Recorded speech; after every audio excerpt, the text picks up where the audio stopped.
வானத்துல இருந்து பார்த்தா மட்டுமே தெரியிற ஒரு சீக்ரெட்டான இன்ஃபர்மேஷன் பத்தி தான் இன்னைக்கு பார்க்க போறோம். ஸோ வாங்க வீடியோக்குள்ள போலாம். இந்த நாஸ்கா லைன்ஸ்ன்னு சொல்லக்கூடிய இன்ஃபர்மேஷன் பேரு அப்படின்ற கண்ட்ரியில இருக்கிற நாஸ்கா டெசர்ட்ல இருக்கு.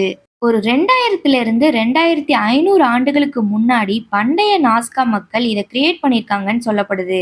இதை எப்படி ரெடி பண்ணியிருப்பாங்க அப்படின்றதுக்கு ஒரு சின்ன பேக் ஸ்டோரி இருக்கு. அது என்னன்னு பார்த்தீங்கன்னா, நாஸ்கா டெசர்ட்ல இருந்த மக்கள் கடவுளுக்காக ஒரு படைப்ப பிரசன்ட் பண்ணணும் அப்படின்றதுக்காக இத செஞ்சாதா சொல்றாங்க.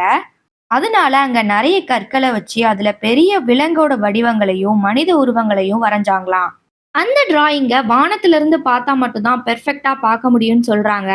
அதனால 1920ல அந்த இடத்துல போன ஃப்ளைட்ல இருந்தவங்க தான் ஃபர்ஸ்ட் டைம் அதோட ஃபுல் டிராயிங்க பார்த்தாங்கன்னு சொல்லப்படுது.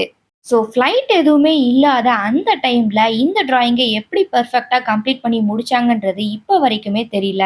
ஸோ இந்த மாதிரி இன்ட்ரெஸ்டிங்கான விஷயங்கள ரொம்பவே ஷார்ட் டைம்ல தெரிஞ்சுக்கணும்னு நினைச்சீங்கன்னா டெய்லி ஃபேக்ட்ஸ மறக்காம சப்ஸ்கிரைப் அண்ட் ஃபாலோ பண்ணுங்க. தேங்க் யூ ஃபார் வாட்சிங்.